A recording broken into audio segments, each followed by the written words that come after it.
Trouble, trouble, trouble, trouble. Trouble's been dogging my soul since the day I was born. Worry, worry, worry, worry, worry. Worry just won't seem to leave my mind alone. Trouble, oh, trouble, trouble, trouble, trouble.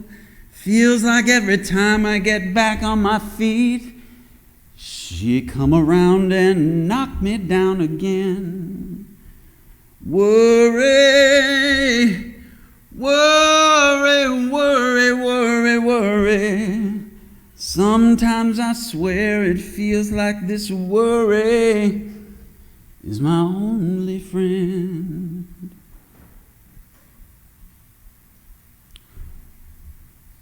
Trouble and worry seem to abound today. Don't open the newspaper. Don't watch the news hour. Don't you dare engage with that neighbor in political talk. Don't take sides. Don't say the wrong thing. Don't engage. Today it just seems there's just so much trouble and worry in the world. The temptation is just to decide to leave the world behind, to give up on it, to unplug, and to unsubscribe.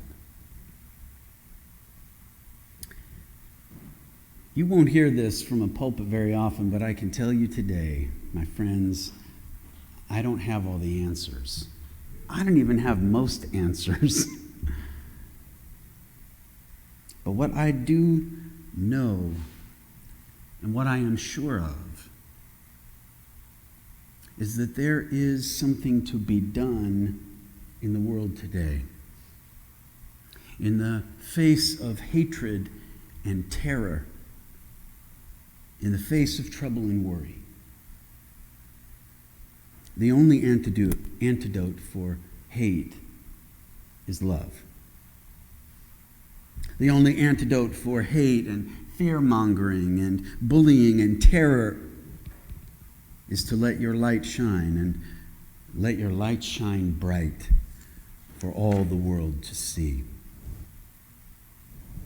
Not in a way that condemns or judges your neighbor or seeks revenge. That is the way of the world, and we are called to live in the world, but not live of the world. But there is a way which reaches out beyond our differences and shares the light and love which we have been shown. We've tried the path of violence. We tried an eye for an eye and a tooth for a tooth. Let us try again the way which recognizes and values human dignity and dialogue. The way of love, which condemns the violence and hatred of darkness, but finds a way to love in spite of the darkness. The way which stands against it. Let your light shine, and the darkness will not overcome it. And we are in good company when we stand against the darkness and let our light shine. Jesus stood against the tired old story of violence and hatred. But in these dark days, it is no easy task to let our light shine in the darkness without feeling overwhelmed and sometimes overcome by the tired old story of an eye for an eye and a tooth for a tooth. We see it play out in the world events and in our own lives and relationships. That tired old story plays itself out over and over again, and it always leaves the world a little more blind and a little less attentive to the light. That tired old story is allowed to continue whenever we, disciples, apprentices, followers of Jesus, unwittingly participate in the insidious old story that presupposes goodness versus badness, the just and the unjust, the right and the wrong, the hero and the villain. It's allowed to continue when we insist that it is our God who is on our side and that God is not on their side. It is allowed to continue when we forget the power of love and light. In today's gospel reading, Jesus leads the way out of the darkness. He says, "You shall love the Lord your God with all of your heart, with all of your soul, and with all of your mind. This is the first and great commandment, and the second is like unto it. You shall love your neighbor as yourself. On these two commandments hang," well, everything. Everything. Earlier in chapter 5 of Matthew's gospel, Jesus replies to a similar question, but he answers like this: "You have heard it said, love your neighbor and hate your enemy. But I say to you, love your enemies and pray for those who persecute you, so that you may be children of your Father who is in heaven. For God makes the sun rise on the evil as on the good, and sends rain upon the just and on the unjust." It is even attributed to the very mouth of God. "You shall not hate in your heart any one of your kin. You shall not take vengeance or bear a grudge, but love your neighbor as yourself." If any message in the Bible is clear, it is this one singular message. We experience, you and I, the fullness of God and our own belovedness and that of the other when we begin to understand, as hard as it may be to swallow, that God, our God, is the God of all. Our neighbors and our enemies. Jesus even goes as far as to say that we live into our calling to be children of light when we, like God, love both sides. Both sides. Our neighbors and our enemies alike. Jesus tells us that we must be like God precisely, and that we must love those who don't love us, in the same way that God loves those who do not love God our way, or whose love for God is not even discernible to us. In God, such quality is called grace. In us, it is called obedience. And obedience is the beginning of wisdom. We know from history that terms such as good and bad and just and unjust, they're manipulated by both sides in all circumstances. Good and just always apply to us and our cause. Bad and unjust always applies to them. There is an abundance of belief in the false narrative that God is on our side, or that God has chosen us to speak on God's behalf, that we represent the good and that they represent the bad. And simply because our experience tells us that these terms are relative to those who use them, we must not forget that to obey the commandment to love one's enemy, we must affirm that it is God alone who is the final judge, arbiter, and redeemer of all humanity. Those whom we call neighbors, allies, and friends, and those whom we call enemies, ourselves included.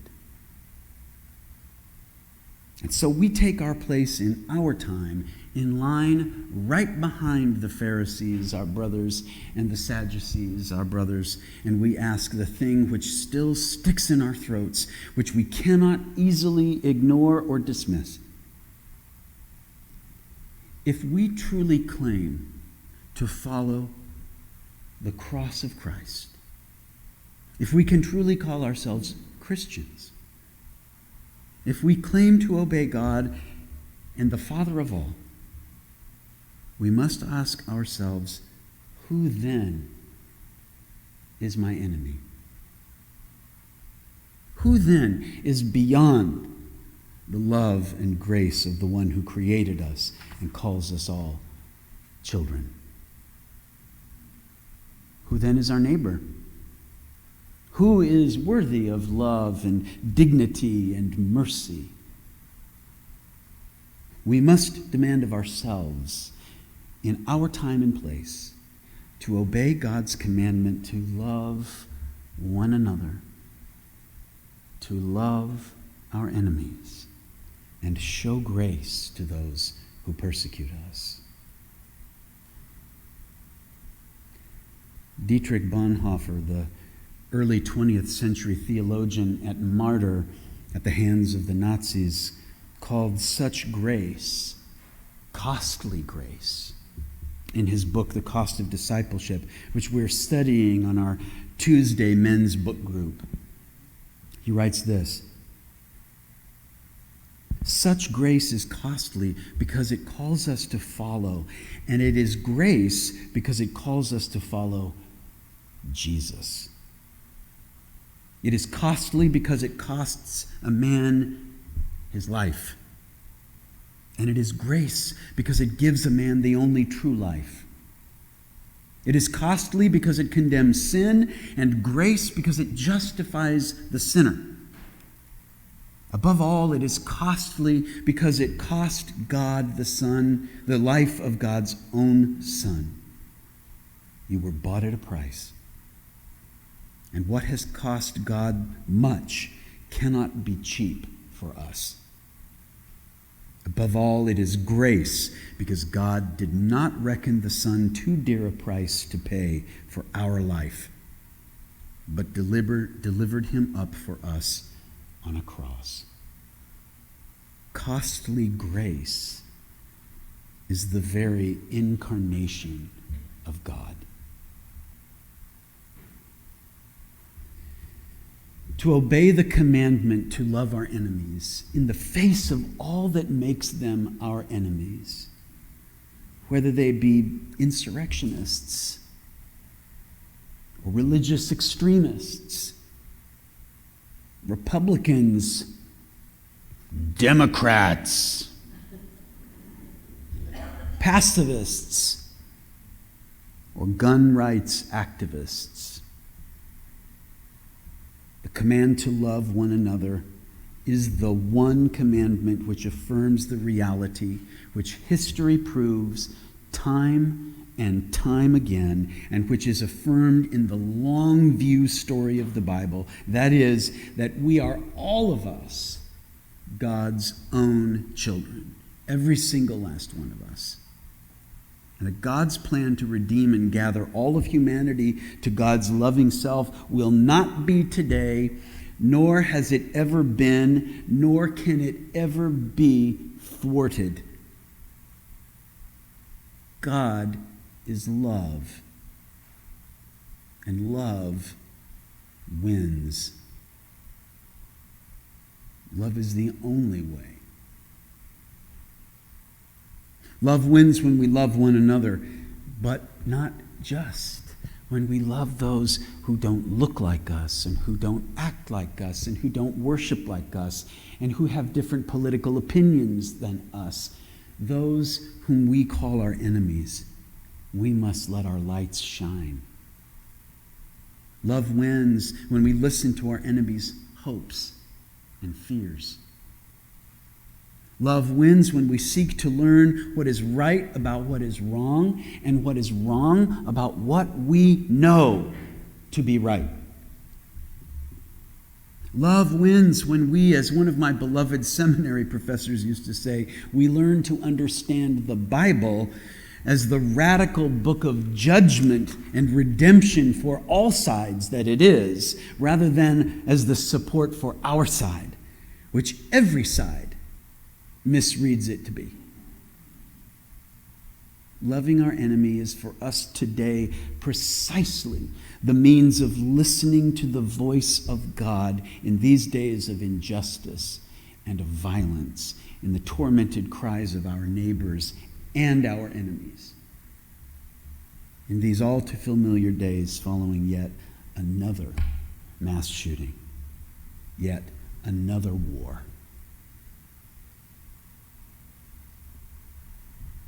You have heard it said, you shall love your neighbor and hate your enemy.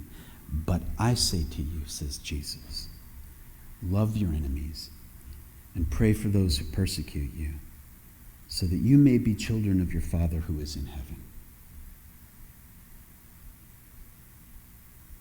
My beloved friends, my fervent prayer is that we will not simply watch for the tipping of the scales of history and keep our fingers crossed and hold on tightly to the wheel, but that we will, by the grace and power of God, seek new ways and go to unprecedented lengths to love one another as Jesus has loved us first.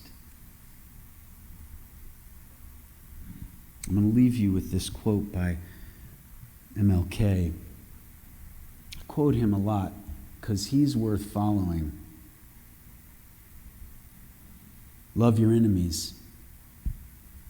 Our responsibility as Christians is to discover the meaning of this command and seek passionately to live it out in our daily lives. Let us then be practical and ask the question, how do we love our enemies? How? First, we must develop and maintain the capacity to forgive.